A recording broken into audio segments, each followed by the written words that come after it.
What's up people, how's it going? Welcome to my channel and welcome to another video. So as I mentioned previously, I wanted to change my setup and see if there is something I can do to make it a little bit more interesting. So that's why today's video is on a 360-degree video mode of the camera that I'm using.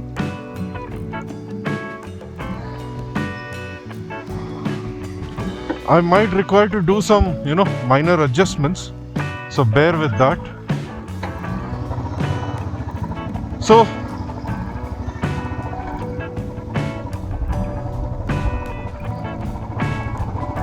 as I mentioned in my previous video, I really want to avoid using the chin mount on my new helmet, which I bought recently.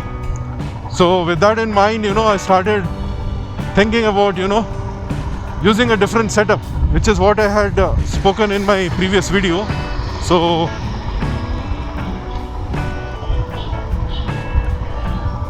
with that in mind, so I decided, to start the vlog a bit different today and see, how things actually pan out. So today's video is largely going to be sort of like, a test video, just to see the angles, etc., which could be suitable or usable for doing this. So today happens to be Makar Sankranti or Pongal or Lohri or Bihu, depends where you are from, but it happens to be one of those important festivals in India. So that's why this place is crowded more than usual. So I thought I'll have a bit of time, with not many people around, to tweak the setup if I don't like it. But somehow I don't think I can do that today, considering that many eyeballs that are on me. So as I mentioned earlier, I'm using a 360-degree camera mode on the Insta1R body that I normally use to record my video. So the reason why I'm doing this a little early than my usual time is because I'm really unsure about the quality of the sensor. So though it records in 5.7K at 50 FPS, I really don't know its performance in low light conditions. I really don't think we have great sunlight conditions, but still it's better than doing it in the night time when there is no source of light in the sky at all. So that's why I thought let's give it a shot. Let's see what works, what doesn't work. Today being Monday, and that too a public holiday, we do see fair bit of people around enjoying themselves.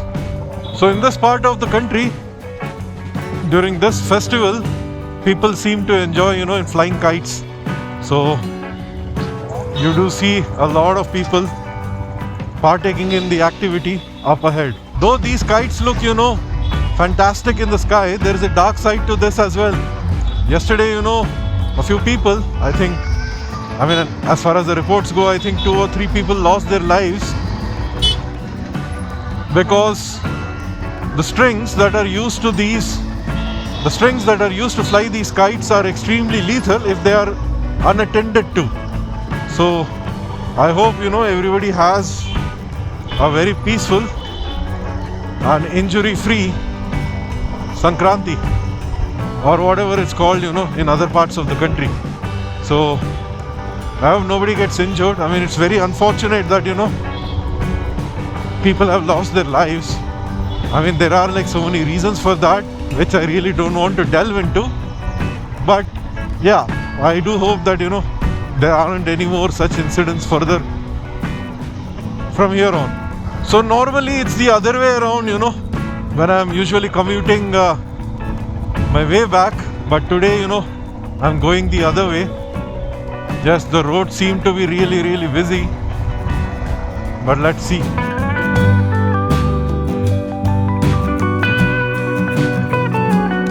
So we are back to our usual route. man, there is so much of traffic up ahead. I think everybody chose to, come to the lake right at this hour. It's a bit warmer than usual too. I mean, usually for the past 2 weeks or so, we really had, extremely chilly temperatures. I mean, we used to have like probably 16 degrees centigrade. But since the past 3-4 days, that has changed. All out of a sudden, the temperatures are warmer. Maybe I should go there, maybe not. I think it's best avoided. Yeah, so the days are getting warmer and warmer. I mean, right now it must be close to 5:30, 5:45 in the evening. And yes, the temperatures are, fair bit warmer, and it appears as if, the summer is going to visit us much, much earlier than usual. So let's see how that works out. I mean, last year the summers were hell, and since we're gonna have that a little early this year, I mean, that's what it feels like. I think it could be hell 2.0. So fingers crossed. I hope that's not the case, but let's see. So one of the reasons why I wanted to, switch to this sort of setup and move away from, the chin mounted thing that I had going, earlier, was because I found that particular setup to be a bit restrictive. Because, there was an unbalanced mass hanging at the front of the helmet. I always felt, this unease. I always felt that, the helmet is actually pulling my head down, because with the mount and the camera, etc., probably it is a good 100-150 grams or so. So that was extremely uncomfortable, and it would make me sometimes, a bit conscious too, and probably reduce my ability to, negotiate the traffic, etc., by at least 10%.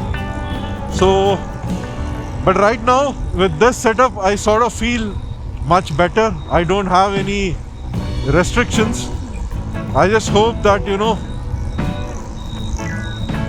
we have usable footage so that, I can make a video out of it.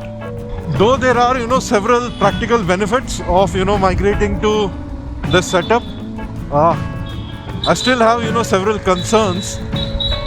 Because I haven't, one of the reasons for that is I have never really used, a setup like this, nor have I seen anybody using something like this. Yes, I've seen people, using a Insta360 X3 or X2 cameras on their handlebars, but not for the same purpose that I intend to do.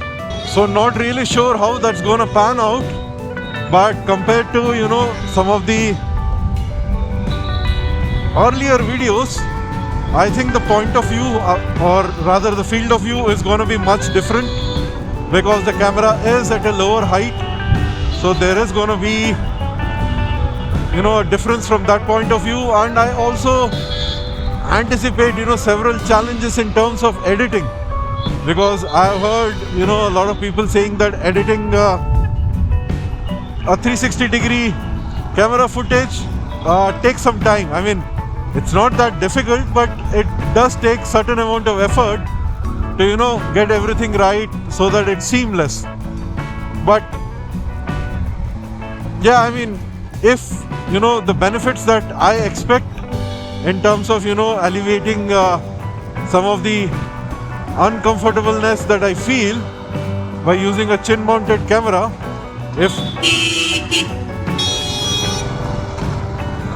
some of that can be negated, I'll be more than happy to put in that effort. But ultimately it comes down to you guys. I mean, how do you find all these changes? I mean, the new point of view that you might be seeing from here on. I mean, what do you guys feel about it? Maybe you guys can drop a comment down below so that you know you can let me know if should I continue, should I scrap it. And you know, I also used to record everything in log mode earlier and do do color correction in post, but you know, with time being a big factor, I slowly stopped that and you know used to use the default color profile that the camera used to come with. But since you know I am doing a big overhaul of the entire setup, I thought I'll probably give that a shot. So currently I'm recording everything in log, and I'll probably do some color correction as well. So let's see how that pans out. But do leave your thoughts and comments down below if this thing works for you guys, because for me at the moment as I'm driving, I do find a big change. I mean, I'm no longer distracted by the fact that I have a camera. I'm really not that conscious that people might be noticing the camera. I mean, though the camera is there and mounted on the bike, it's not the same. I mean, somehow it feels different, and that difference, I mean, I find it to be good. So for the time being, I think, I mean, provided the video is usable, etc., etc., I'll probably stick to this. So you guys, leave your thoughts down below how you find this, etc., etc. And on that note, I'll be winding today's video, and I hope to see you guys in the next one. Until then, peace out.